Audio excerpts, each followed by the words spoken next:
अस्सलाम वालेकुम नाज़रीन, आज हम एक ऐसे शख्सियत के बारे में बात करेंगे जिसका ताल्लुक़ सहाफ़त से है और नया पाकिस्तान के नाम से उसका चैनल है, जिसका नाम है हसनैन। हसनैन ज़ाती तौर पर अगर मेरे से पूछे तो मुझे बहुत पसंद है। वजह यह कि एक सच्चा और ईमानदार इंसान है। दूसरी है कि अगर बात तहरीक इंसाफ के हवाले से करें तो ये बंदा आपको तहरीक इंसाफ के हर एक्टिविटी में नज़र आएगा और रिपोर्टिंग करते नज़र आएगा। ख्वाह वो जलसा हो, प्रेस कॉन्फ्रेंस हो या वर्कर कन्वेंशन हो, तो आपको हर जगह से हसनैन नज़र आएगा।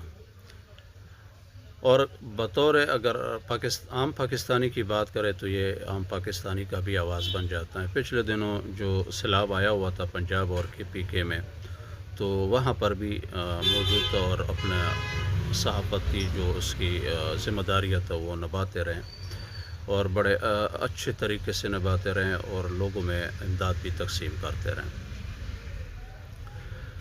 तो इस हसनैन ने अभी एक इंटरव्यू लेके आया है उस बंदे से जो कसाब है राना अज़ीम के नाम से, जो खान साहब यानी बनीगाला में वो 15 सालों से वो गोश्त देता रहा।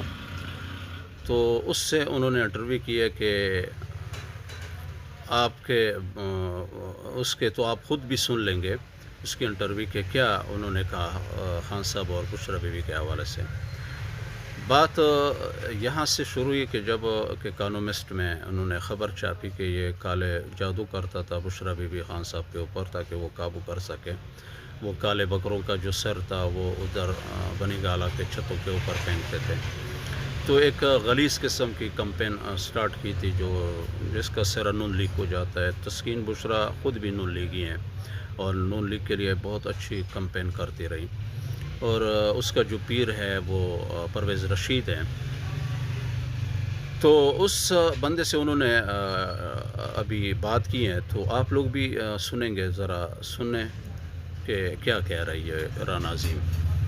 राना अज़ीम साहब, अस्सलाम वालेकुम। कैसे हैं आप? अल्हम्दुलिल्लाह जी, ठीक ठाक। आप ठीक है? अल्हम्दुलिल्लाह। राना अज़ीम साहब, आपको भी पता होगा कि गुज़िश्ता 2-3 दिन से आप पर पूरा मीडिया तज़किरा कर रहा है, आपके हवाले से चीज़ें सामने आई हैं और आपको पता है कि कोई कॉलम जो है वो पब्लिश हुआ है। जी बिल्कुल पता है, द इकोनॉमिस्ट। ठीक है, द इकोनॉमिस्ट में। ठीक है, अब राना अज़ीम साहब ये बता दें कि आप वाकई ही बनीगाला में खान साहब के घर में गोश्त प्रोवाइड करते रहे हैं? जी जी, मैं पिछले 15 साल से खान साहब को 15 साल से गोश्त प्रोवाइड कर रहा हूँ। 15 साल हो गए और उसके अलावा बनीगाला में मुझे 15 साल ऑलमोस्ट हो गए। तो एक अरसा हो गया उनके साथ मेरा एक तल्लक है 15 साल से। अच्छा, 15 साल से आप बनीगाला में खान साहब के घर जाके? बिल्कुल, उनको जा गोश्त देता हूँ। गोश्त देते हैं? गोश्त का कोई भी मामला है, गोश्त के लिहाज से किसी किस्म की कोई भी चीज़ होती है तो वो मैं प्रोवाइड कर रहा हूँ पिछले 15 साल से। ठीक है, मतलब अब यहाँ से गोश्त अपनी दुकान से बना के लेकर जाते हैं? जी बिल्कुल, दुकान पे जो घर का गोश्त है, स्टाफ का गोश्त है, वो मैं यहाँ पर तैयार करवा के खुद बना के और बज़ाते खुद भी दे आता हूँ। कभी मेरे मुलाजमीन दे आते हैं, तो ये मैं उनके साथ जो है गोश्त का मामला में दे रहा हूँ। ठीक है। अच्छा राना अज़ीम साहब, ये बता दें कि क्या आप जो बकरा जिसको हलाल करते हैं वो सिर्फ यहाँ करते हैं या फिर बनीगाला में जाके भी करते हैं? नहीं भाई, इस तरह है कि ये जो सदक़े का बकरा होता था, अक्सर सदक़े का बकरा हम तब प्रोवाइड करते थे जब खान साहब ने दौरे पे जाना होता। ये मैं उस वक्त की बात कर रहा हूँ जब खान साहब वज़ीर आज़म थे। उस वक्त वज़ीर आज़म के दौरान उनका सदका देकर उनको हम भेजते थे उस दौरे के लिए। ज़िबा करते थे, यहाँ से बकरा लेके जाना, वहाँ पर ज़िबा करके बना के काट के और कुछ हिस्सा जो वहाँ पर दे के बाकी सारा हिस्सा उठा के मैं इधर लेके आता था, जो कि गरीब गुरबा को इधर हम तकसीम करते थे। क्योंकि मेरे एरिया में गरीब गुरबा एरिया है इस साइड पे, तो इस पे मैं बजाते खुद ये जो चीज़ें हैं बांटता रहा हूँ। ठीक है, मीन्स आप वहाँ जाके भी गोश्त हलाल करते रहे जो सदके का बकरा होता था? जी बिल्कुल। और वहाँ गोश्त आप बनाते थे? जी बिल्कुल। और बना के जब खान साहब वज़ीर आज़म थे? जी बिल्कुल। बना के फिर उसके बाद आप कुछ वहाँ दे देना और कुछ बाकी सारा हम ला के इधर ही गरीब गुरबा में मैं अपने हाथ से वो बांटता रहा हूँ पैकेट्स बना के। और ये 15 साल से? 15 साल से पिछले 15 साल। और बुशरा बीबी के आने से पहले भी? हाँ, रेहाम खान के दौर में भी मैं मतलब करता रहा हूँ। ठीक है, तब से। हाँ बिल्कुल, तब से करते रहे? तब से मैं देता आ रहा हूँ उनको गोश्त। ठीक है, तब से आप गोश्त देते आ रहे हैं। तो क्या जब आपको बुशरा बीबी जब यहाँ थी तो क्या आपको ये कहा जाता था कि महसूस इस रंग का लेकर आना है? नहीं नहीं, या इस रंग? नहीं नहीं नहीं, ये मैंने आर्टिकल वैसे पढ़ा है उसके अंदर ऐसी कोई चीज़ नहीं है किसी किस्म की भी। वो बस शर्त ये होती थी कि सदक़े के लिए बकरा हो जो कि सदक़े के लिए लगता हो। होता है बिल्कुल छोटे छोटे वो नहीं होता था, वो कहते हैं तो थोड़ा जान वाला हो, मतलब वजनी हो। और काला रंग हम लोग एज अ मुसलमान कहते हैं कि काला होना चाहिए, लेकिन बीबी की तरफ से कभी इतना ख़ास वो रुझान नहीं आया कि काला ही बकरा हो और काला ही जो है वो उस पर हो। तो वो ये होता था कि काला हो जाए अच्छा है, ना हो तो कोई मसला नहीं है, वहीं में जाके ज़िबा करके उनको दे देता। अच्छा, मतलब कोई शर्त नहीं थी कि नहीं, कोई ऐसी शर्त नहीं थी इसमें, किसी किस्म की कोई शर्त नहीं थी। हाँ, प्रेफर करते थे कि अगर हो जाए तो बेहतर, वेल गुड, अगर ना हो तो कोई पड़ा वो मसला नहीं। ठीक है। अब जो एक आर्टिकल पब्लिश हुआ है वो आपने देखा, सुना? हाँ, मैंने वो आर्टिकल देखा, बिल्कुल। उसके ऊपर देखें वो ऐसी अजीब किस्म की बातें बनाई गई जो कि जिसका हकीकत के साथ कोई लेना देना है ही नहीं। देखिए उसके ऊपर लिखा है कि वो खोपड़ियाँ बना के बेचती रही हैं। मुझे देखे, मैं उनका घर का बंदा हूँ और मुझे एक एक चीज़ का इल्म है गोश्त के हवाले से।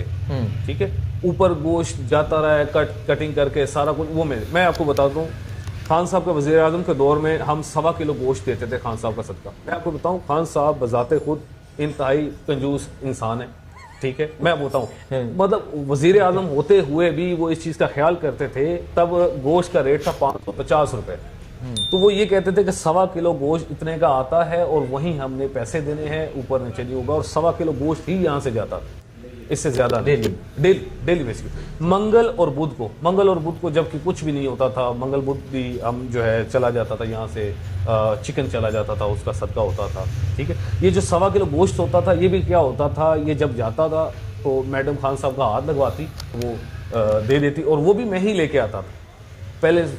पहले तो सफ़ीर साहब होते थे, वो करते थे, और उसके बाद मेरी ड्यूटी होगी, वो मैं फिर खुद बजाते लेकर इधर ही मेरे जो गरीब गुरबा लोग हैं उनको दे देता। अच्छा, ठीक है, मीन्स आप लेके जाते हैं, हम सबको हाथ लगवा के वो इधर ही किसी गरीब को दे देना। इधर ही दे। अच्छा, अब एक चीज़ मेंशन की गई है कि जब बकरा हलाल करते थे तो एक महसूस छुरी आपको बुशरा बीबी की जानब से इस तरह दी जाती थी कि ये लें जी आप। इस तरह नहीं था, मैं आपको बताता हूँ। देखिए, ये बात को तरोड़ मरोड़ के बयान किया गया है। मैं आपको बताता हूँ कि ऊपर जितने भी औजार वो मेरे ही हैं, बजाते खुद वो कुछ भी नहीं लेते। ठीक है, वो मुड्डी तक नहीं। मैंने उनको कहा था कि आप ये लकड़ी अपने लिए खरीद लें, वो भी नहीं लेते हैं। ठीक है, अच्छा, ठीक है। तो वो क्या हुआ कि मैं अपनी दुकान से ये मुड्डी और ये छुरी और छुरा मैंने उधर रखवा दिया था। ठीक है, आप ये इस्तेमाल करें। एक छुरी जबकि मेरे पास, उनके पास पुरानी पड़ी हुई थी, ये वाली उनके पास पुरानी पड़ी थी, तो वो आई, उन्होंने कहा जी इसके ऊपर ज़िबा करें। मैंने कहा इससे अब मैं ज़िबा नहीं कर सकता हूँ, मैं अपनी नई छुरी भेजता हूँ, उसी पर ज़िबा करेंगे। अब ये मेरी थी, वो भी मेरी ही छुरी, लेकिन वो पुरानी हो गई थी। फिर मैंने अपनी नई छुरी दी है, उसी पे जानवर ज़िबा हम करते हैं। आपको कोई स्पेसिफिक या कोई खास छुरी? नहीं, बिल्कुल ऐसा नहीं। वो जो अंदर सामान बनी गला में वो भी वो मेरा ही था, मेरा ही पड़ा होता था। और वो पड़ा भी नीचे, जो हमारी है ना नर्सरी नीचे बनी हुई है, जिधर हम पौधे वगैरह लगाते हैं खान साहब, उधर नीचे एक बाड़े में पड़ा होता था सामान। जब जरूरत होती थी तो वहां से उठा के लेके आते थे। खोपड़ी किधर करते थे? क्योंकि सर खोपड़ी वाला तो ऐसे ही किसी ने छोड़ा है, वो खोपड़ी का कोई कॉन्सेप्ट नहीं है। छत पे नहीं, ये झूठ है, ये बिल्कुल झूठ है, ये सरासर झूठ है। खोपड़ी वाला ये शायद वो चंगेज खान वाली कहानी वो उसमें मिला रहे हैं शायद, कोई इस तरह से। खोपड़ी वाला कोई सिलसिला नहीं था, खोपड़ी का कोई मामला नहीं था। हाँ, ये जब जानवर, हत्ता के वहां पर जानवर जो ज़िबा करता था उसकी भी जो सिरी होती थी वो भी मैं साथ लेके आता था। अच्छा, हाँ, तो वो यहाँ पर कुछ ऐसे गरीब गुरबा होते जिनको वो खोपड़ी भी मैं बना के काट के दे देता था। अच्छा, मीन्स वो जो सीढ़ी होती थी कि साहब भाई हमारे कह रहे हैं कि वो ये सरासर झूठ है कि वो छत के ऊपर रख देना या ये चीज़ें करना। वो कह रहे हैं कि वो जो सीढ़ी, वो जो खोपड़ी होती थी, उसे वो अपने साथ लेकर आते थे और उसे बना के आप किसी बना के इधर दे देते। उसके अलावा चमड़ा होता था, उसकी और चीज़ें होती थी जो मैं खुद रख लेता था, खुद रख, जो मेरी अलहदा सेल हो जाती थी। ठीक है जी। अच्छा, तो ये जो बुशरा तस्कीन है, आप जानते हैं इसको? मैं इनको वजाते खुद नहीं जानता था। ये मेरे पास आई हैं एक दफ़ा, इन्होंने आके मुझसे गोश्त वगैरह लिया। और अच्छा, इसी दुकान में, इसी जगह पे मैं मौजूद, इधर ही खुद ही भी मैं इधर ही खड़ा था। तब मेरे मुलाजिमीन नहीं थे, मैं खुद खड़ा था उस इत्तेफाक से। वो आई हैं, उन्होंने रिसेप्शन से पूछा है कि इस शॉप का ऑनर कौन है, तो उन्होंने भेजा है मेरे पास। तो मैंने उनसे मेरी उनके साथ ये बात हुई। उन्होंने कहा मुझे बताइए खान साहब को गोश्त आप देते रहे? मैंने कहा जी बिल्कुल मैं दे रहा हूँ, और पिछले 12-15 साल से मैं गोश्त दे रहा हूँ। उन्होंने कहा अच्छा। वो आई भी तकरीबन 1 साल 3-4 माह पहले की बात है, ये जो मैं आपको अभी बता रहा हूँ। उन्होंने जब ये मुझे बात जो मुझे उन्होंने पूछा, ये बात पूछी, तो मैंने उनको सारी चीज़ें बताई। फिर वो आहिस्ता आहिस्ता थोड़ा सा पर्सनल होने की उन्होंने कोशिश की। उन्होंने कहा कि ये मुझे बताएं, कि आप मुझे ये बताएं कि ये खान साहब के घर जो गोश्त जाता था, खोपड़ियाँ भी जाती थी। मैंने तो पहले तो उनकी बात सुनी कि ये कहना क्या चाह रही हैं। फिर उन्होंने मुझे कहा कि ऊपर जो गोश्त था वो भी जाता था जादू के लिए। फिर मैंने उनको ये समझाने की कोशिश की कि मोहतरमा देखें, ये जो आप बता रही हैं ना, ये एक किस्म का मुझे ही लगता है कि इसके पीछे कोई न्यूज़पेपर या कुछ है।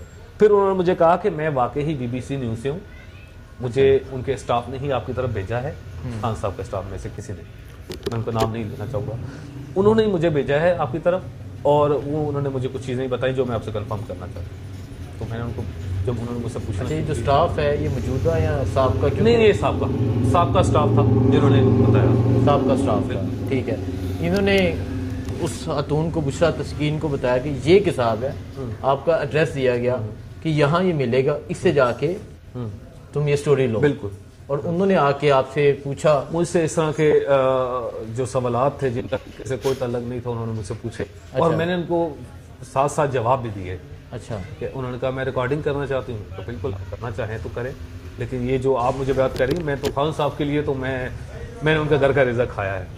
खान साहब के लिए मैंने एक अरसा उनके साथ गुजारा है, जेल भी काट के आ गया मैं जेल भी गया रहा हूँ। उसके अलावा जेल भी जाने के अलावा मैंने और भी बहुत सारी मुसीबतें, जो सबसे बढ़ के हम सब का ट्रस्ट था। ठीक है, बिल्कुल उनका मेरे ऊपर ट्रस्ट था। मैं मतलब आप एक दफ़ा आएंगे तो मैं आपको ऐसे ही वो तो बताऊं कि ये और वो इस तरह नहीं, आपके कहने पे झूठ बोल दूं। हाँ, मैं मतलब वो आपको ये उन्होंने मुझे फोर्सफुली ये कहती रही हाँ, कि आप इस तरह करो कि आप ये बताओ कि वो खोपड़ी ऊपर रखते थे, ये चीजें करते थे, और आपने उनको ये बताया कि नहीं ऐसा कुछ नहीं होता। हाँ, बिल्कुल, मैंने ऐसी चीजें उनको और उसके बावजूद दोनों ये चीजें लिख दी। उन्होंने कहा, उन्होंने शायद मुझे इसमें थोड़ी सी ऑफर करने की भी कोशिश की कि आपको किसी किस्म का कोई मसला नहीं होने लगा। और इसके मतलब इसके अलावा उन्होंने ये कहा कि आप कुछ जो भी कहेंगे, आपको किसी किस्म का कोई भी इसका इफेक्ट नहीं होगा, और इसके अलावा आपको शोहरत भी मिलेगी।